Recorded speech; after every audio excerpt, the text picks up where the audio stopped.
기도하겠습니다.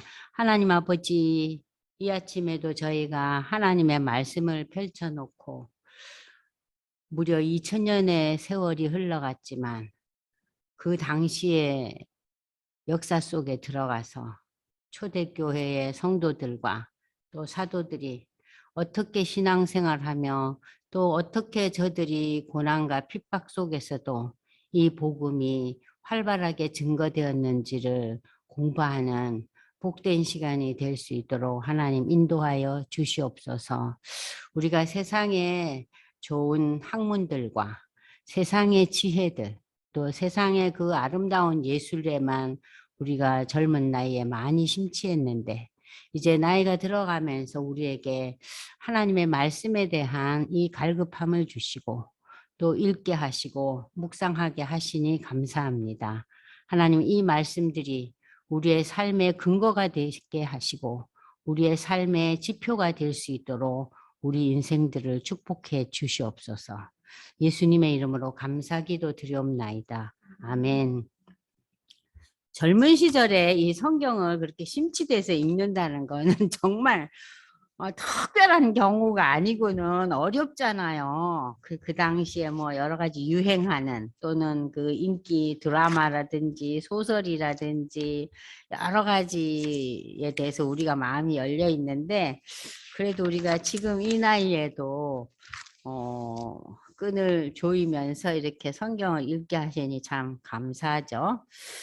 자, 그러면 이제 오늘 이제 24장 제가 1절부터 읽으면서 지금 23장까지 이제 바울이 이제 그 사내들인 공회 앞에서도 그 자신을 이렇게 증거하는, 그러니까는 이 당시의 유대인들과 유대의 지도자들, 바리새인, 사두개인, 또 뭐 이렇게 서기관 그룹들 이런 사람들이 얼마나 기독교에 대해서 엄청나게 반발하고 그 기독교에 대해서 일종의 이단이라고 그랬잖아요. 그러면서 핍박을 하고 율법 학자였고 정말 그 당대에 참 최고의 학문을 가진 이 바울 사도가 회심하고 이 기독교의 지도자가 된 거에 대해서 엄청나게 반발해요.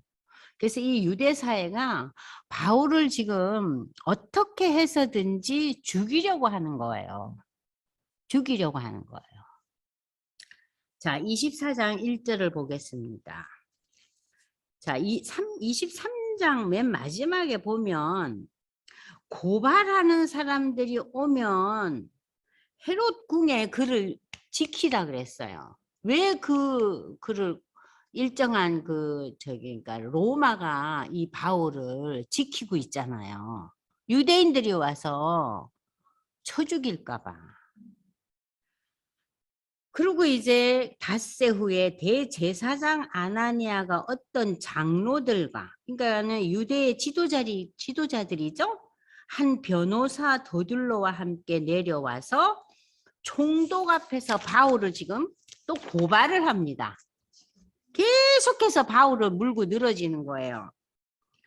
그래서 이제 바울을 부르면 이 변호사 더둘로가 고발하여 어떤 내용을 가지고 고발을 하는지 한번 보세요. 벨릭스 각하여, 총독이죠?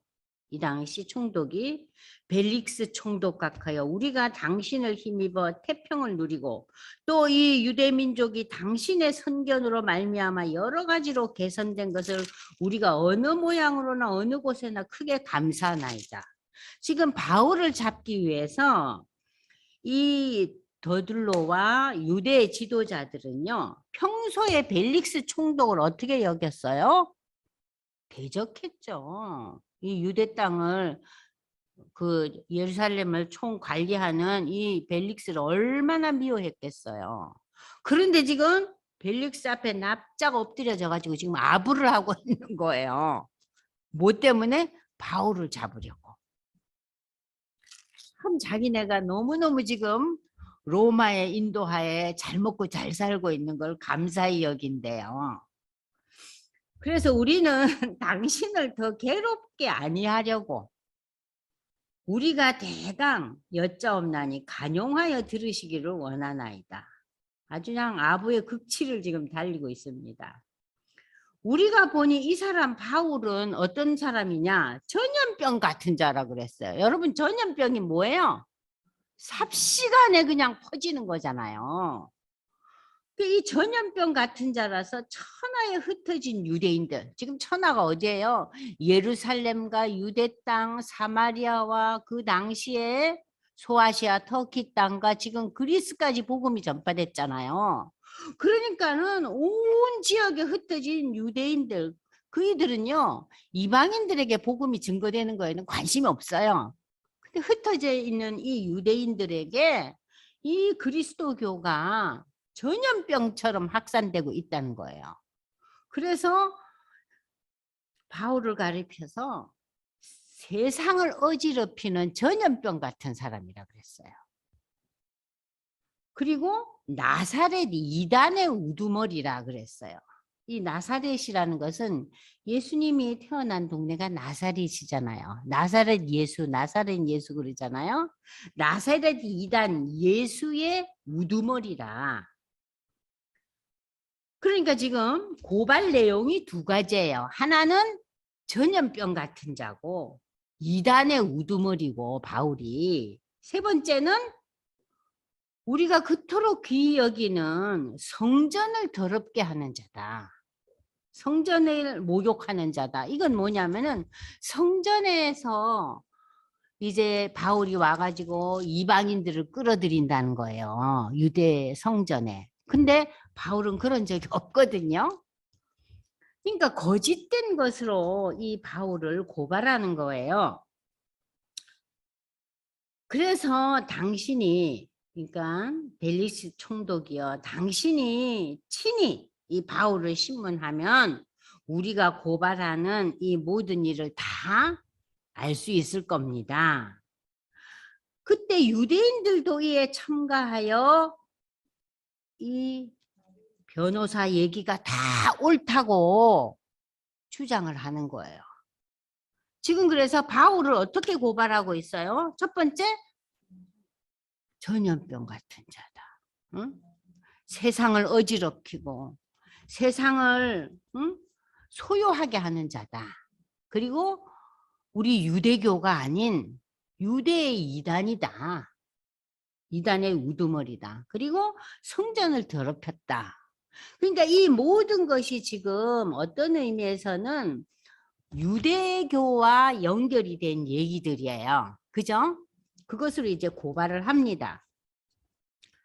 자, 그러면 우리가 프린트를 와보세요. 프린트 38페이지 보시면은 이 바울을 고발하는 것이 당시 유대는 로마의 통치하에 있었기 때문에 대제사장이라는 높은 그 종교 지도자라 할지라도 로마 총독에게 고발하는 과정, 오늘날 우리말로 하면 항소예요. 이걸 거쳐야만 했어요. 그래서 변호사로 이제 선임해가지고 더들로가 나서는 거예요. 이 더들로는 헬라파 유대인으로 로마 법정에서의 변론 절차를 잘 알고, 그러니까는 헬라 지역에서 헬라어를 말하고 헬라식 교육을 받은 유대인으로서 로마 법정이 어떻게 진행된다는 것을 잘 아는 사람이었어요. 그러니까 그 사람을 이용해 가지고 지금 바울을 고발하는 거예요. 근데 여러분들이 이 바울을 고발한 내용을 잘 주목하시고 이거를 잊어버리시면 안 돼요. 왜냐하면은 당시 유대 사회가 기독교를 어떤 식으로 핍박했느냐, 그 내용이 바로 이거예요. 그러니까 기독교를 뭐라고 여겼어요? 세상을 어지럽히고 세상을 시끄럽게 하는 이상한 종교 집단으로 몰아넣는 거예요. 근데 이 종교 집단은 유대교의 이단이라는 거예요. 유대교에서 파생된 이단이라는 거죠. 그리고 이제 저들은 이방인들도 끌어들이면서 성전을 더럽게 한다. 이 당시에 성전은 이방인들은 못 들어가게 돼 있어요. 그래서 여러분들 보시면 이방인의 뜰이라는 게 있었잖아요. 이방인들이 있을 수 있는 장소가 있었어요. 성전이 있으면 그 바깥에. 거기서만 머물 수 있지 성전 안에 못 들어와요. 아주 독특해요, 이 유대인들이. 그러니까 이 세 가지 항목을 가지고 지금 항소를 했어요. 벨릭스 총독에게. 자, 그런데 이 바울은 지금 총독이 바울에게 머리로 이렇게 표시를 하는 거예요. 이제 네가 말해보라고. 그랬더니 바울이 대답할 때 당신이 지금 뭐라 그래요? 여기서 이 본문에서 보면은 잠깐만요. 여러 해 전부터 이 민족의 재판장 된 것을 내가 알고 내 사건에 대하여 기꺼이 변명하겠나이다. 자, 여기 보면은 바울이 지금 이제 상소를 하는 장면이 나오는데 여러분들 프린트 보세요. 바울은 로마의 시민권을 가진 자잖아요. 그죠? 그죠? 로마의 시민권을 가진 자예요. 그래서 바울은 자신의 법적인 이 소송권을 황제에게 항소를 할 권리가 있었어요. 그러니까 하나님께서 바울이 이 이방을 위해서 지도자로 세우고 전도자로 세우기 위해서 유대인 바울이 사실은 지금 유대인들로부터 엄청난 핍박을 당하지만 바울이 할 일은 뭐였어요? 유대인들보다 이방인을 향해서 복음을 증거하는 것이 이 바울의 사명이었잖아요. 그런데 이방인에게 복음을 증거하는 장면은 우리가 2차, 3차 전도 여행에서 배웠잖아요. 그죠? 어디 갔어요? 소아시아와 그리스 땅에 가서 복음을 증거했잖아요. 그런데 소아시아에서 복음을 증거할 때 이방인들로부터는 비방은 당하고 웃음거리는 당한 수는 있었어요. 그러나 핍박을 받고 돌던짐을 당하고 그런 일은 없었어요. 그럼 누구에게 어려움을 많이 겪어요? 그 지역에 사는 유대인들로부터 바울이 어려움을 겪고 있는 거예요, 지금. 그래서 이 바울은 자신이 가진 그 로마의 시민권을 가지고 항소를 하는 거예요. 이 항소권은 BC 509년 이후 계속해서 보장되어 왔대요. 그러니까는 로마의 법령이라는 것이 여러분들 지금부터 2000년 전 시대이지만 로마의 시민권을 가진 자에게는 이렇게 큰 특혜와 혜택을 부여했어요. 그래서 로마의 시민이 된다는 것은 뭐예요? 엄청난 것을 누리는 거죠. 그야말로 죽을 죄를 지었어도 재판을 받을 수 있는 거예요. 이 시대에. 그러니까 엄청난 이 특혜잖아요. 근데 바울이 이 유대인들에 의해 기독교회가 이렇게 이단으로 배척을 당하자 바울은 기독교 신앙의 자유를 황제의 그 재판을 통해서 자기가 이제 신변을 보호를 받고 자기가 보장을 받으려고 했는 거예요. 그래서 바울은 이 변호 과정을 통해서 오히려 복음 증거의 기회로 삼았어요. 아시겠어요? 그러니까 바울은 우리는 이 세 가지 제목, 고발 내용에 대해서 오늘날 우리는 유대인들이 왜 이럴까 싶잖아요. 근데 그 당시 유대인들로서는 이 예수에 대한 생각이 그들은 굉장히 힘들었어요. 왜냐하면 예수가 아무 배움도 없는 사람이고 경력도 없고 학력도 없고 그 아주 시골에 나사렛 시골에서 자란 사람이고 목수잖아요. 그죠? 그런데다가 이 예수가 3년 동안 공생애를 하는 동안 우리도 이제 복음서에서 보지만 많은 사람들이 예수의 그 전하는 말씀에 감동을 받고 회개하고 그러잖아요. 그 과정을 통해서 볼 때 뭐 여러 가지 이제 이적도 행하고 문둥병자도 낫게 하고 그죠? 뭐 소경이 눈을 뜨고 온갖 일이 일어났지만 결국 로마에 의해서 십자가에 못 박혀 돌아가시잖아요. 그러니까 유대인들로서는 이것은 아니 이게 어떻게 메시아냐 그거죠. 오늘 우리 시대에 그런 일이 있었다고 생각하면 어떻겠어요? 우리도 메시아로 받아들이기 어렵죠. 우리 생각과 우리의 가치관을 가지고 측정을 하잖아요. 그리고 또 예수가 부활했잖아요. 부활하고 난 뒤에 승천했잖아요. 그러니까 저들은 이 놀라운 사건들에 대해서 참 희한한 일이라고는 생각했지만, 그러나 오늘 당장 이 땅에 로마의 압정으로부터 유대를 해방시키는 그 옛날 출애굽의 역사는 아니잖아요. 그러니까 받아들일 수가 없는 거예요. 그러니까 저들은 제가 누누이 얘기하지만 정치적이고 힘이 있는 메시아를 원했던 거예요. 세상을 뒤집는. 그러니까 유대 나라가 세계 나라가 되고 유대의 지도자가 세계 왕이 되고, 그러한 메시아를 유대인들은 원하고 소망했던 거예요. 근데 예수는 전혀 아니잖아요. 그래서 이렇게 핍박을 당하는 거예요. 자, 그런데 이 상황 속에서 바울은 이제 독특한 자신의 신분을 가지고 지금 이제 변론을 하는 겁니다. 자, 당신이 아시는 바와 같이 내가 예루살렘에 예배하러 올라간 지 열이틀밖에 안 됐다. 그런데 내가 무슨 이 사회를 난리법석을 떨게 만들고 내가 이단의 우두머리고 성전을 더럽힌 자냐 이거예요. 내가 지금 예루살렘에 예배하러 올라간 지 지금 여기에 열흘 좀 남짓했는데, 그들은 내가 성전에서 누구와 변론하는 것이나 회당 또는 시중에서 무리를 소동하게 한 것을 보지도 못했는데, 그런 일이 있지도 않았는데 이제 나를 고발하는 모든 일에 대하여 그들이 능히 당신 앞에 내세울 어떤 증거가 있냐 이거예요. 바울이. 그렇지만 내가 당신께 고백하건대 나는 그들이 이단이라 하는 도를 따라 조상의 하나님을 섬기고 율법과 선지자들의 글에 기록된 것을 다 믿으며 그들이 기다리는 바 하나님께 향한 소망을 나도 가졌으니 곧 의인과 악인의 부활이 있으리라 함이니라. 지금 이제 바울이 여기서 뭘 얘기해요? 벨리스 총독 앞에서 복음을 이야기하는 거예요.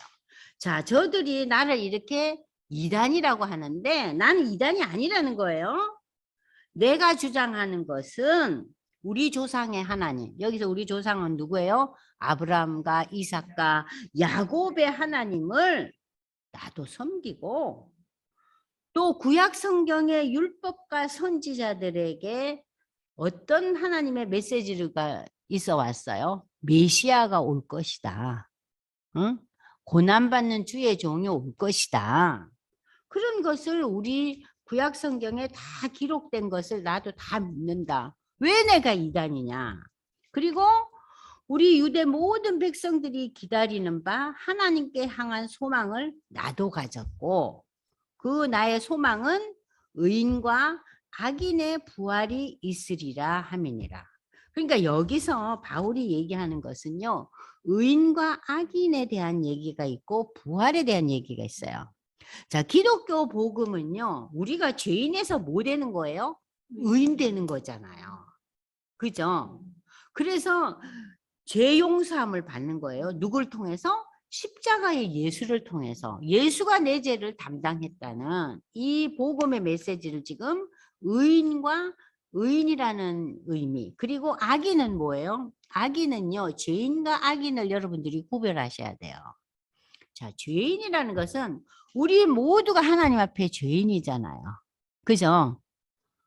하나님 앞에 우리가 불순종했잖아요. 창세기에서. 그래서 우리가 어디에서 쫓겨나요? 하나님의 나라 에덴에서 우리가 세상으로 밀려났잖아요. 그죠? 쫓겨났잖아요. 그래서 우리가 하나님 앞에 죄인 된 것을 다시 의인으로 회복되는 것이 십자가의 예수를 통해서 이루어졌잖아요. 그럼 악인은 뭐예요? 악인은 의인이 된 우리도 때때로 악인의 모습을 얼마나 많이 드러내요. 그죠? 물론 불신자도 그렇고 우리 신자들도 그래요. 그런데 하나님께서는 자, 의인된 우리도 죄인으로 그대로 남아있는 불신자도 그들의 삶을 통해서 나중에 심판하세요. 그것이 부활의 사건이에요. 그 이제 계시록에 나오잖아요. 너희가 행한 대로 너희가 부활의 날에 하나님으로부터 상급받는 구원이 있고 부끄러움 받는 구원이 있잖아요. 그죠? 그러니까 여러분들이 상급을 받는 부활의 하나님의 나라에 들어가려면은 우리가 아까 멀어져야겠죠. 그것을 이제 바울은 서신서에서 뭐라 그래요? 그게 성령의 인도하심과 성령의 열매예요. 그러니까 성령의 인도하심이 없으면 우리는 의인이 돼도 어디에 우리가 자꾸 돌아가요? 악한 모습. 내 뜻대로 하고 내 주장 내세우고 하나님은 멀리하고 이게 악인 거예요. 그러니까 그것을 지금 바울은 설명하고 있는 거예요. 그러니까 바울은 이렇게 여러 번 기독교에 대한 그 전도의 그 하나의 그 단계로서 이 지도자들, 총독들이 지금 벨릭스 총독, 앞으로 나오는 베스토 총독, 또 아그리빠 왕 이런 사람들을 통해서 지금 뭘 전해요? 복음을 전하는 거예요. 그러니까 하나님께서는 바울의 이 시민권, 로마 시민권 가진 것을 이렇게 이용하고 계신 거예요. 바울이 로마에 가기 전에 이미. 자, 이로 말미암아 나도 하나님과 사람에 대하여 항상 양심에 꺼리낌 없기를 힘쓰나이다.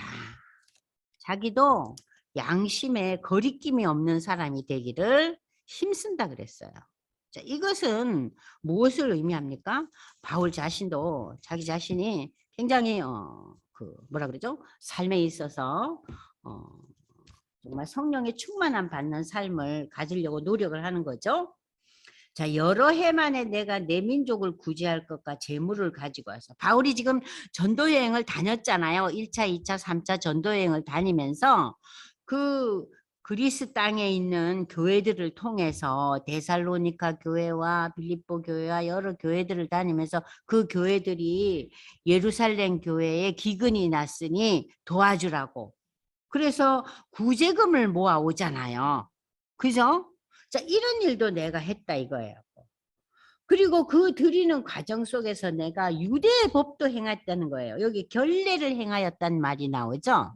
이 얘기를 왜 했냐면요. 나는 유대인으로서 유대의 법도 존중하고 그 유대의 관습과 전통도 내가 지켰다는 것을 얘기하는 거예요. 이 결례라는 것은 이제 서원을 하고 난 뒤에 자신의 몸을 청결하게 하는 과정으로서 여러분들 기억나잖아요. 바울이 머리도 깎고 그죠? 그런 유대의 여러 가지 관습이나 소원에 대한 결례도 다 행했어요. 그리고 내가 무슨 모임을 가져가지고 이 땅에 소동을 일으킨 적도 없고 성전에 있는 것을 그들이 다 알고 봤다. 그들은 누구예요? 유대인들이. 그러나 아시아로부터 온 어떤 유대인들이 있었으니 그들이 만일 나를 반대할 사건이 있으면 마땅히 당신 앞에서 고발하여서. 아시아로부터 온 사람들은 누구예요? 지금 터키 땅 소아시아에서 온 유대 백성들. 유대인들이 그 당시에 여러 지역에 이렇게 살았잖아요. 그러면 처음에 바울이 처음에 전도한 지역이 어디예요? 아시아 지역이잖아요. 그죠? 그래서 거기서 세운 교회들이 많죠, 여러분들. 그 교회가 갈라디아 교회도 있었고, 그죠? 에베소 교회도 있었고, 그죠? 많잖아요. 어? 빌립보와 저쪽 교회는 이제 그리스 땅이지만, 자, 거기서 유대인들이 내가 그렇게 소동을 일으키고 내가 헛된 가르침을 가르쳤으면은 그들이 유대의 예루살렘에 와가지고는 그 바울이란 작자는 이단이야 하는 얘기를 했을 거 아니냐 이거예요. 근데 그런 얘기 들어봤냐 이거예요. 그러니까 바울은 하나하나 자신을 지금 변명을 하고 있는 거예요. 변호를 하는 거예요. 변증을 하는 거죠. 그렇지 않으면 이 사람들이 내가 공회 앞에 섰을 때 공회 앞에 그 사내들인 공회 앞에 서서도 자기를 지금 변호했잖아요. 우리 23장에서 그죠? 나에게 옳지 못한 것이 있으면 사내들인 공회에서 나를 어떻게 했겠느냐? 나를 죄인 취급하고 나를 고발했을 거 아니냐? 사내들인 공회에서도 결판이 나지 않아 가지고 지금 바울이 아무런 죄에 대한 공판을 받지 못했잖아요. 오직 내가 그들 가운데 서서 외치기를 내가 죽은 자의 부활에 대하여 오늘 너희 앞에서 신문을 받는다고 한 이 한 소리만 있어요. 내가 유대인들과 다른 차이점이 뭡니까? 지금 아까 우리가 보았듯이 의인과 악인의 부활이라는 거. 이 부활에 대한 소망을 가지고 여기에 대해서 전도하고 이 복음을 전했다는 거. 그것만이 유대교와 차이점이라는 거예요. 예수를 증거하면서. 그런데 벨릭스가 이 도에 관한 것을 더 자세히 아는 거로 벨릭스가 이 도에 관한 것을 더 자세히 안다는 것은 벨릭스가 기독교에 대해서 자세히 잘 알고 있었다는 의미보다는 이 벨릭스가 유대교와 유대인들에 대해서 알고 있었다는 거예요. 왜냐하면 지금 이 벨릭스가 그 유대 땅의 그 지역의 총독이었잖아요. 그리고 벨릭스가 아내가 유대인 여자를 얻잖아요. 그래서 이 유대에 대해서 많은 걸 알고 있어요. 그리고 유대인들이 왜 바울을 이렇게 끝까지 물고 늘어지는지 벨릭스가 알아요. 다 알고 있어요. 근데 이 벨릭스는 바울이 로마의 시민권을 가진 자이기 때문에 함부로 지금 할 수가 없는 거예요. 그 천부장이 다 보고를 했잖아요. 로마의 시민권 가진 자니까 이 사람을 함부로 때릴 수도 없고 함부로 다룰 수가 없다는 거죠. 자, 벨릭스가 이 도에 관한 것을 더 자세히 아는 거로 연기하여 이르되 천부장 루시아가 내려오거든 너희 일을 처결하리라 하고 루시아에게 미루면서 백부장에게 명하여 바울을 지키되 자유를 주고 그의 친구들이 와서 그를 돌보는 것을 어떻게 하라고요? 잘 돌보게 내비두라는 거예요. 그러니까 지금 이 벨릭스 총독은 바울에게 대해서 유대인들이 바울을 이렇게 죽일도록 미워하고 싫어하고 거부하지만 이 바울이 로마의 시민권을 가진 자이기 때문에 이 바울에 대해서 자기가 책임감을 갖고 있는 거예요. 제대로 처리하지 않으면은 자기에게도 화가 미친다는 거죠. 로마로부터. 자, 바울은요, 여기서 그러니까는, 사람들이 자기가 고발할 근거가 없다는 것을 계속해서 설명하고 있잖아요. 그죠? 자, 여기 이제 프린트 보세요. 그 고발에 대해서 자신은 예수 믿는 자임을 밝히고 유대인들이 믿는 하나님과 율법을 자신도 믿는다고 지금 밝히잖아요. 그리고 이 유대인의 항소는 잘못된 것이라고 밝힙니다. 자신이 의인과 악인의 부활을 증거했기 때문에 기소당했다. 그리고 성전을 더럽혔다는 죄에서도 바울은 이거는 전혀 사실 무근이라는 것을 펠릭스 총독에게 밝히고 있는 거예요. 그래서 이 총독은 이 유대인들이 문제 삼는 것이 무슨 특정한 죄가 아니라 뭐예요? 유대의 종교로 인해서 갈등이 온 것이라는 것을 알고 재판을 연기합니다. 그래서 그는 바울에게서 어떤 혐의도 찾을 수가 없었고 자신의 그 임기가 2년이에요. 총독의 임기가. 그럼 이 임기 2년 동안 유대인들에게도 또 로마에게도 큰 부작용이 없이 잘 넘어가려고 이제 차일피일하는 거예요. 자, 그리고 또한 나중에 이제 나옵니다마는 이 펠릭스 총독은 로마의 시민권을 가진 바울이 지금 그 전도 여행에서 교회에서 걷어준 그 구제금도 있는 거를 알고 돈을 좀 뺏어 볼까 싶어서 뇌물을 좀 받아 볼까 싶어 가지고 참 저속한 인간이에요. 그래서 바울을 미결수로 구류를 해요. 얼마 동안? 2년이나. 그러니까 바울은 2년 동안요 멍 때리는 거예요. 네? 2년 동안. 근데 로마의 법에 의하면은 이 미결수의 최대한의 기간이 2년이에요. 그러니까 이 2년 동안을 바울은 이제 있는데 여기서 벨릭스가 그러잖아요. 그렇지만 바울의 친구들이 오고 요즘으로 말하면은 뭐그 송치금이라 그러죠. 그런 거 와서 돌보고 이럴 때 그것을 막지 말고 잘 응? 그 친구들이 돌봐주는 것을 금하지 말라 그래요. 그러니까 이 펠릭스라는 인물이 어떤 인물이에요? 여기는 여기 나름대로 저기는 저기 나름대로 자기가 화근을 만들지 않으려고 발버둥을 치는 사람이에요.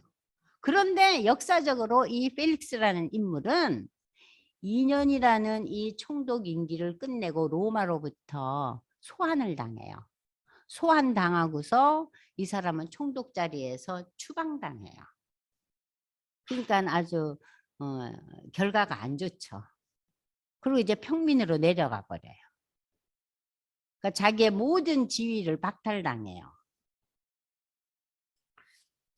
자, 그러면 이제 우리가 그 다음에 여러분들이 보시면은 그 이단이라는 단어를 한번 보세요. 유대인들이 이단이라는 말을 쓰면서 기독교를 맹비난하고 반박했잖아요. 그죠?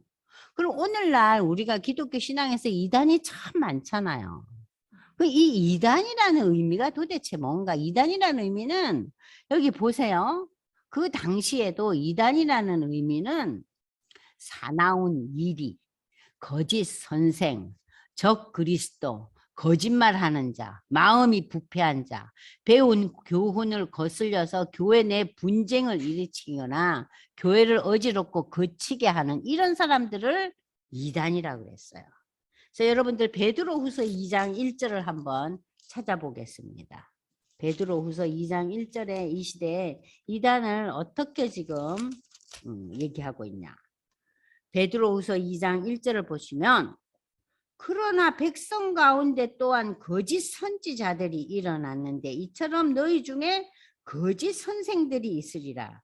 그들은 멸망하게 할 이단을 가만히 끌어들여 자기들을 사신 주를 부인하고 임박한 멸망을 스스로 취하는 자들이라. 자, 멸망을 스스로 불러들이는 자들이에요. 그런 의미에서 이 이단이라는 단어는요, 굉장히 무서운 단어예요. 그런데 지금 바울을 보고 이단의 앞잡이, 이단의 리더라고 지금 이 유대의 지도자들은 바울을 고발하고 고소하는 거예요. 참, 우리는 바울 얼굴이라도 한번 봤으면은 이야 했을 텐데 오늘 2000년의 세월이 지나고 난데 그잖아요. 저들은요 바울의 설교도 듣고 바울의 전도도 받고 와 우리는 바울 설교 한번 들으면은 오마이야 우리가 바울을 보내. 그러니까 그런 생각 여러분 안 드세요? 바울은 어떻게 생겼을까? 베드로는 어떨까? 세례 요한은 어떤 얼굴일까? 궁금하죠? 그죠?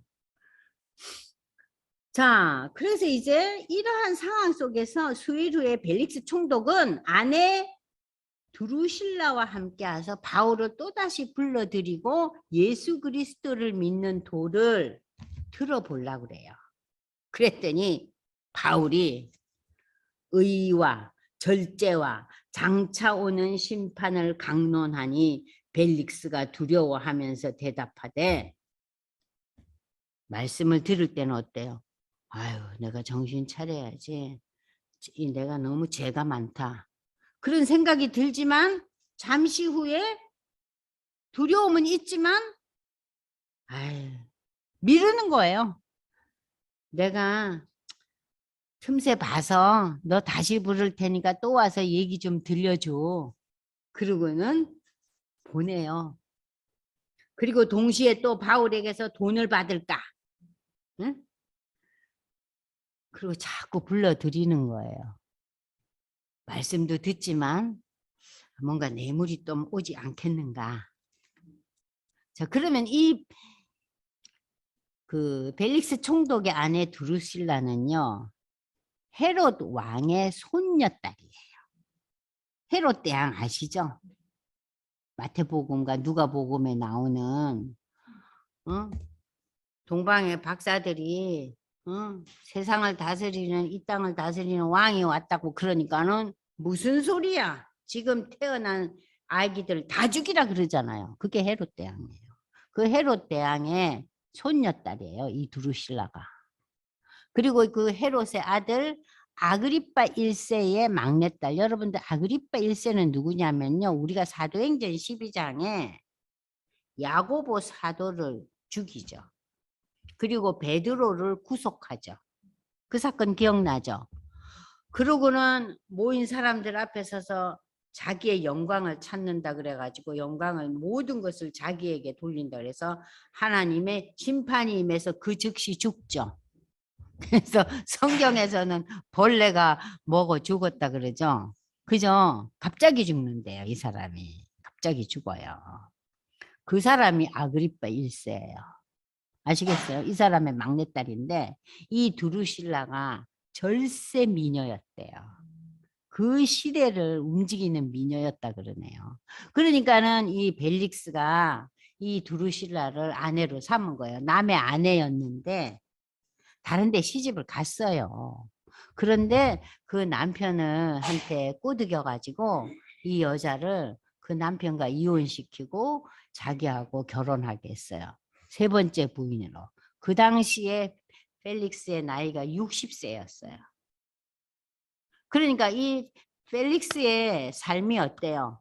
물질의 눈이 어둡고 그냥 이 여자의 마음이 흔들리는 완전히 그야말로 절제가 없는 삶이었죠. 그래서 바울은 지금 이 펠릭스 총독을 만날 때 어떻게 강론을 했다 그래요. 의는 뭐예요? 하나님 앞에 우리가 죄를 고백함으로써 우리가 의인이 되는 그 의에 대한 설명을 하고 그 다음엔 절제. 네 삶이 왜 이렇게 방탕하고 무절제하고 네가 세상의 온갖 부와 응? 세상의 그 음란한 모든 것을 다 취하고 사느냐. 그래서 절제에 대한 얘기를 하는 거예요. 그 다음에 이 바울이 펠릭스 총독에게 얘기하는 게 뭐예요? 장차 올 심판. 하나님께서 심판하실 것이다. 그럴 때 펠릭스가 어땠어요? 두려워가지고 벌벌 떨면서 아이고 다음에 듣자 하고 미루는 거예요. 자, 그래서 이 바울은 이렇게 자신에게 주어진 그 로마의 시민권이라는 이 놀라운 그 권리를 가지고 총독과 총독의 아내에게 이렇게 복음을 전하는데 자 보십시오. 2년이 지난 후 이태가 지난 후 보르기오 베스도가 벨릭스의 뒤를 이어서 총독이 돼요. 그리고 이제 이 펠릭스는 로마로 소환당해서 모든 것이 박탈당하고 맙니다. 그러니까 이 2년 동안 바울은 어디 있어요? 구치소에 있어요. 네? 구치소에 있어요. 얼마나 우리가 생각할 때는 지루했을까 생각되죠. 그러나 바울이 그 2년을 지루하게 보냈겠어요? 온갖 친구들과 온갖 사람들이 올 때마다 이 펠릭스에게도 이렇게 복음을 증거한 바울이 나름대로 엄청난 그 강론과 많은 사람들에게 복음을 증거하지 않았겠는가. 그러나 바울은 2년 동안 여기 27절에 보세요. 구류된 상태에 있었다. 근데 펠릭스가 마음이 그래도 짠해가지고 어땠어요? 그 돌보아주는 것을 금하지 말라 그랬어요. 그러니까 펠릭스의 마음에도 바울이 죄가 없는 것을 너무 잘 알았어요. 그리고 바울이 특별한 인물인 것을 이 펠릭스가 인정을 했어요. 구류된 상태에 있는 사람에게 친구들 오는 것도 금하지 말고 친구들이 잘 해줄 수 있도록 모든 편의를 봐주라 그러는 거예요. 이 로마 시대 때 오늘날도 아니에요. 참 일어날 수 없는 일이 일어났잖아요. 그러니까 여러분들이 지금 24장에서는 바울이 펠릭스 총독에게 복음을 증거하는 모습 그리고 이 유대인들이 집요하게 변호사를 등장시켜서까지 항소하면서 바울을 물고 늘어지는 거예요. 자, 그러면 이제 25장에 와서 이 어떤 이야기가 다시 등장하느냐. 이제 총독이 바뀌었잖아요. 그죠? 펠릭스 총독에서 베스도 총독이 됐잖아요. 근데 베스도는 부임한 지 3일 만에 가이사라라는 데는 이 예루살렘 옆이 가이사라가 있었죠. 이 가이사라는 총독부가 있는 지역이에요. 그럼 총독은 그 총독부가 있는 지역에 살잖아요. 그리고 자기의 그 집무청이 있고, 그죠? 그 헤롯 궁이 집무청이었어요. 그래서 예루살렘에 올라가 봤어요. 왜냐? 자기가 지금 이 유대 총독이잖아요. 그럼 유대인들이 지금 어디에 모여서 힘을 모아가지고 살고 있어요? 예루살렘이잖아요. 그래서 제일 먼저 어딜 가봐요? 예루살렘에 가보는 거예요. 이 총독에 부임한 지 3일 만에. 그리고 이 베스도라는 총독은요, 그 전임자 벨릭스에 비해서는 상당히 온건한 사람이었다 그래요. 벨릭스는 노예가 총독이 됐으니까 얼마나 교활하고 무자비한 사람이었겠어요. 그죠? 근데 이 베스도는 펠릭스와는 굉장히 대조적인 인물이었다 그래요. 대제사장들과 유대인 중 높은 사람들이 또 바울을 고소하네. 새 총독한테 집요하죠? 베스도의 호의로 바울을 예루살렘으로 옮기기를 청한다. 바울을 지금 2년 동안 구류했는데 이제 예루살렘으로 데리고 와 달라 이거예요. 왜 그랬겠어요? 3절 후반부 보세요. 바울을 데리고 올 때 길에 매복했다가 바울을 죽이려고. 참 대단한 사람들이죠. 집요하기가 이럴 데 없어요. 그래서 베스도가 바울이 가이사랴에 구류된 것과 자기도 멀지 않아 떠날 것을 말하고, 그러니까 베스도가 이제 설명을 하는 거예요. 이제 2년 동안 교류됐으니 이거를 이제 결정을 내려야 되고, 그리고 내가 이 유대 총독하는 것도 나도 2년직인데 내가 오래 할 것도 아닌데 너희 중 유력한 자들은 나와 함께 같이 가서 그 사람이 만일 옳지 않은 일이 있거든 다시 고발을 해라. 그런 거예요. 다시 고발을 해라. 왜냐하면은 이 베스도는 이 사람은 로마의 시민권을 가진 자이기 때문에 모든 죄 항목을 붙여가지고 이 바울을 로마로 보내야 돼요. 그러면 로마의 황제가 이 죄에 대한 여러 가지 서류를 보고서 아니 아무 죄도 없고 별것도 아닌 거를 왜 나한테까지 데리고 와서 나를 귀찮게 하느냐. 로마 황제가 버럭 화를 낼 수도 있잖아요.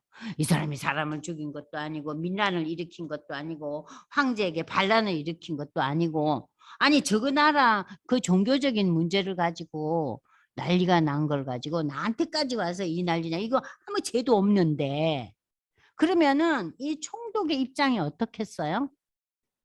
참 로마의 황제 입장에서는 이 총독이 왜 이렇게 무능하냐 그럴 거 아니에요. 그러니까 총독의 입장도 굉장히 지금 힘든 거예요. 자, 그래서 베스도는 그들 가운데서 8일 혹은 10일을 지낸 후에 같이 이제 있는 거예요. 유대인들하고 예루살렘에서 지내면서 유대인들의 동향을 파악하고 그래도 이 유대 땅을 내가 2년 동안 다스릴 총독이니까 여러 가지 이제 살펴보러 온 거예요. 그러면서 이튿날 재판 자리에 앉아가지고 바울을 데려와 오라고 이제 가이사랴에 오자마자 바울을 불러들여요. 상황에 대해서 자기가 들어보려고. 그래서 바울이 나오니까 예루살렘에서 내려온 유대인들이 둘러서서 여러 가지 중대한 사건으로 고발하되 증거가 없네요. 증거가 없었잖아요. 펠릭스 시대 때 증거가 없어서 2년 동안 구류된 거 아니에요. 그래서 바울이 자신을 또 다시 변호합니다. 유대인의 율법이나 또 성전에 대해서나 가이사 로마 황제에 대해서나 내가 도무지 죄를 범하지 아니하였더라고 지금 바울이 이야기하고 있는 거예요. 그래서 이 바울이 지금 얘기하는 것은 결국은 무엇입니까? 여기 여러분들이 한번 프린트에 보십시오. 자, 바울이 이렇게 변명하는 것은 8절에 자신에 대한 고소가 불법이라는 거예요. 응? 내를 이단이라 그러고 성전을 모독했다 그러고 내가 이 사회를 어지럽히고 로마 정부의 반정부 활동을 일으키고 이런 폭동을 일으키고 어지럽히고 그런 것이 나에게 전혀 없다는 거예요. 다시 이야기를 하고 있어요, 지금 바울이. 베스도가 그러나 유대인의 마음을 얻고자 하여, 자, 베스도도 유대인에게 미움을 받을 수는 없잖아요. 그러니까 이 바울의 이 상황에 대해서 참 난처한 거예요.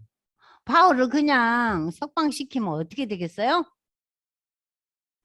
유대인으로부터 엄청난 반발이 또 일어날 거 아니에요.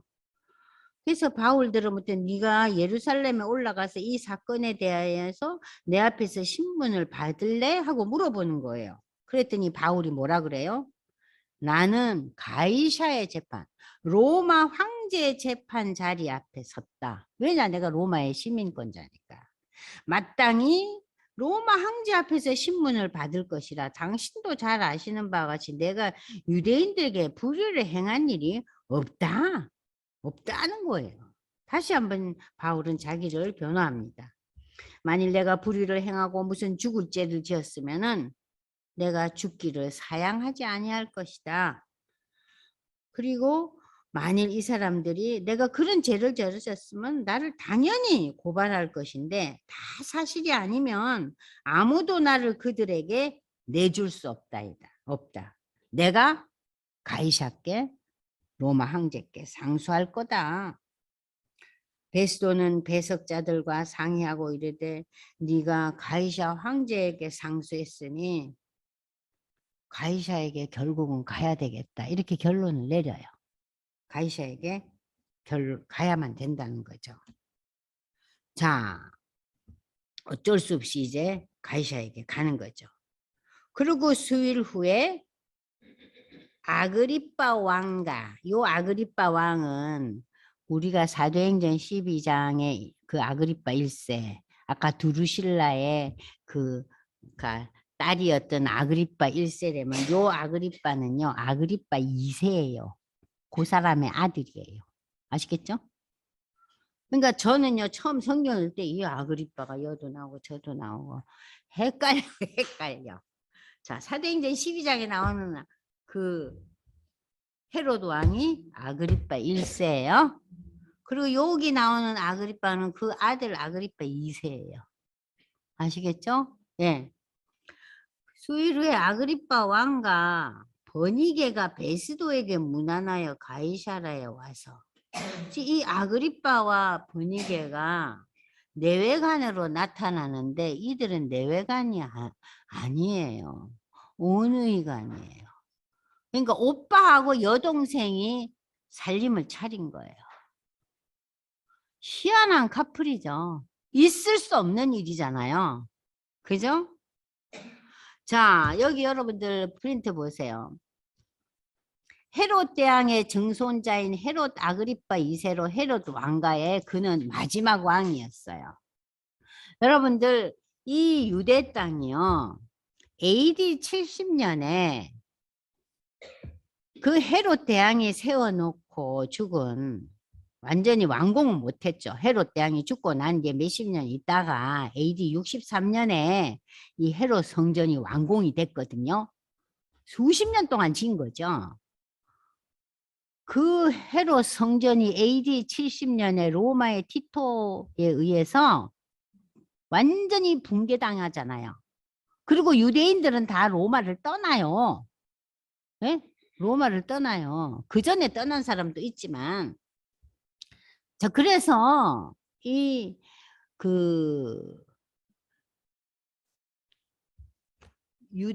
유대는 바벨론의 그 멸망당하고 난 이후로 나중에 로마의 통치를 받지만, 그죠? 그러니까 지금 유대는 바벨론 포로 이후에 국권이 상실됐죠.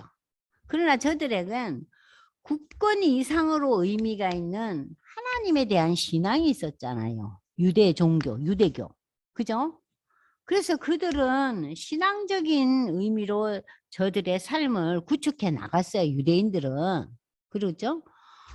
자, 그런 가운데서 이 유대가 AD 70년 그들이 그렇게도 귀하게 여기던 성전이 파괴당하고 유대인들은 완전히 여기서 그야말로 힘을 잃어버려요. 예? 그때 이 아그리파 2세 왕의 이런 것도 다 이제 사라져 버리는 거예요.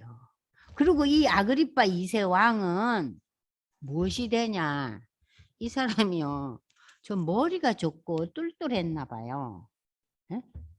로마에 가서요. 행정관이 돼요. 이 유대인이. 이제 지가 힘을 다 잃었잖아요. 유대 땅은 아무것도 없어요. 유대는. 그 이후로 유대 역사는요. 그냥 아무것도 없고 다 유대가 전부 세상에 흩어져 살잖아요. 그죠? 물론 예루살렘이라는 그 의미는 부여하고 있죠. 자기네 종교적인 그 신념과. 자, 그래서 이 아그리파 2세는 로마에 와서 행정관이 돼가지고 AD 100년까지 삽니다. 그래서 이 헤롯 과문이 이제 이 사람으로서 이제 끝나는 거예요. 이해되시죠? 요 아그리파 2세. 응? 그런데 이 아그리파 2세라는 이 인간이 누구와 결혼을 했느냐? 자기 여동생과 했다 이거야. 그러니까 참 이 시대가 참 요상한 시대예요. 네? 여기 보면 나오잖아요.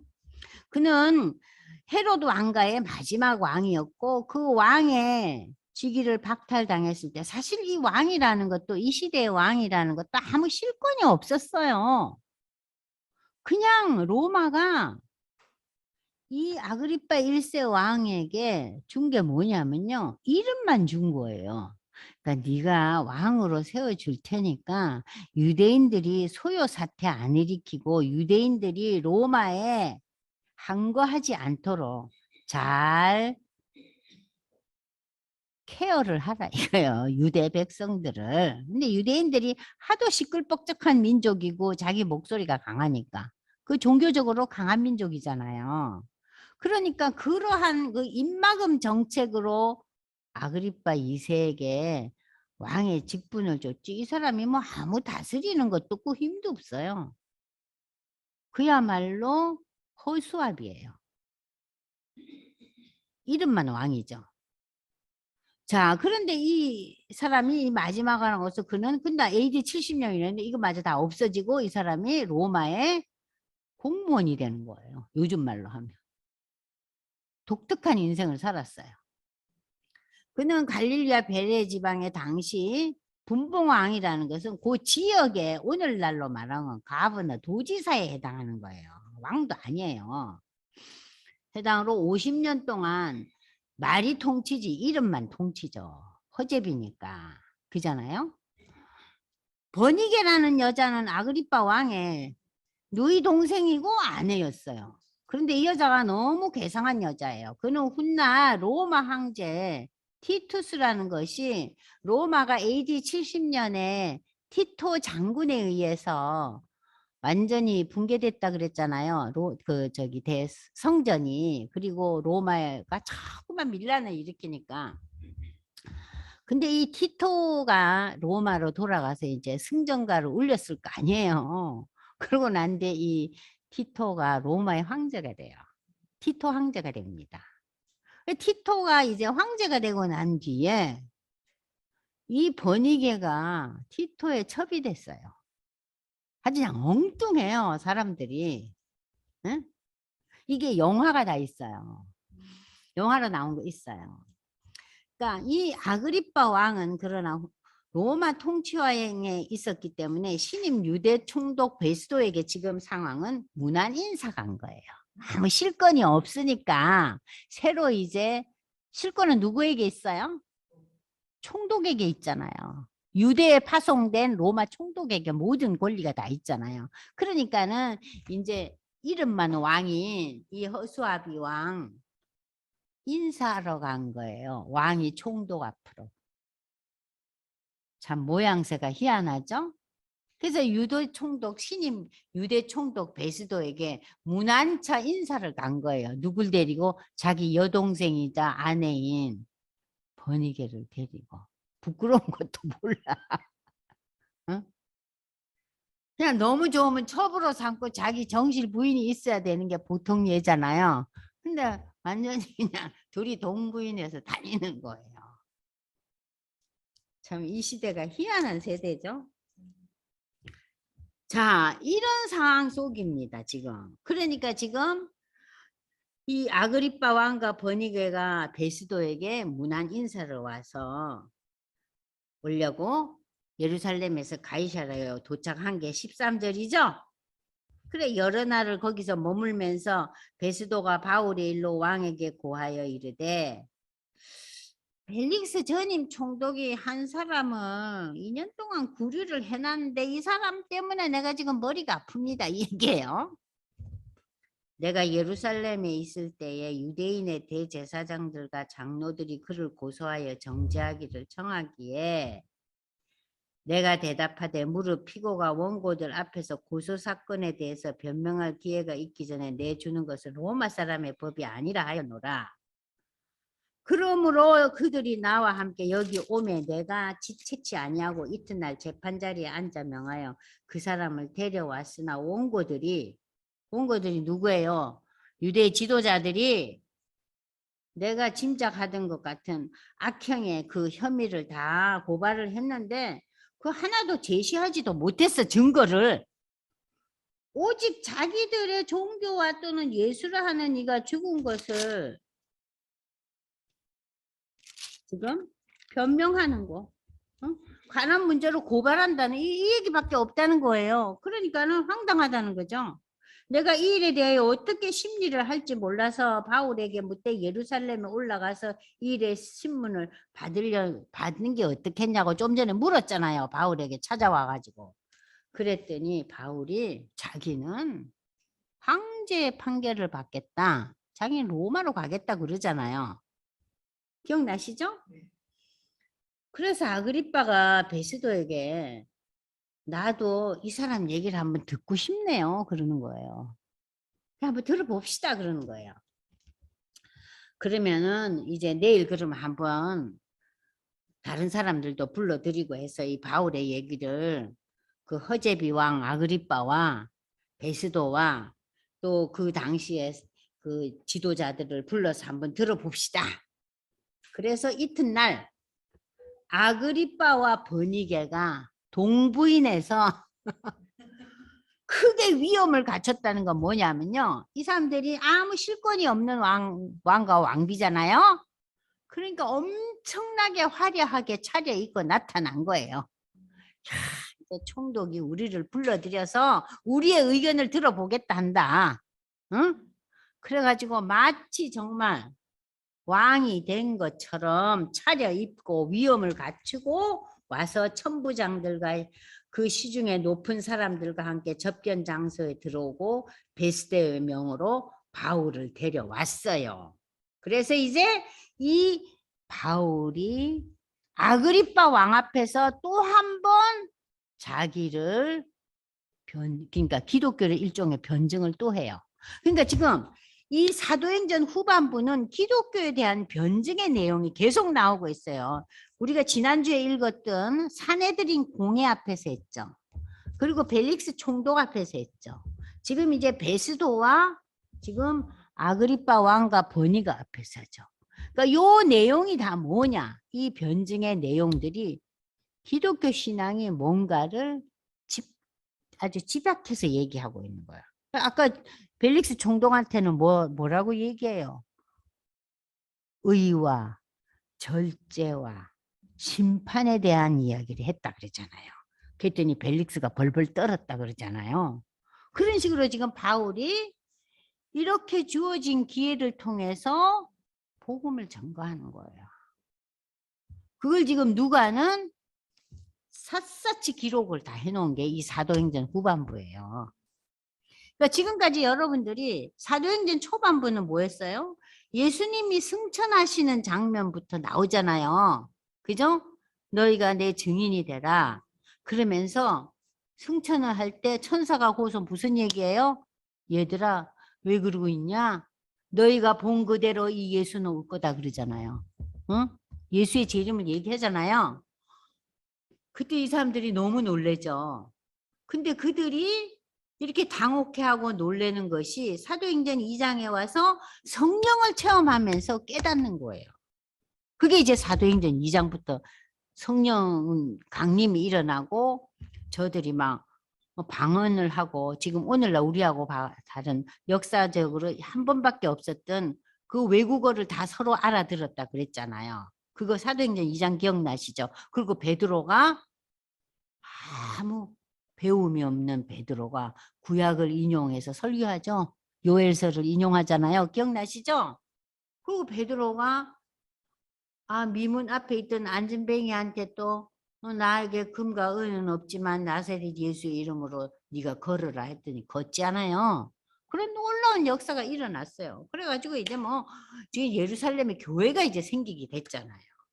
그랬더니 하루에 3,000명, 5,000명이 몰려드니까 유대인들이 난리가 났죠. 이게 뭔 짓이냐. 그래갖고 핍박이 몰려오자 그 핍박의 첫 번째 순교자가 스데반이잖아요.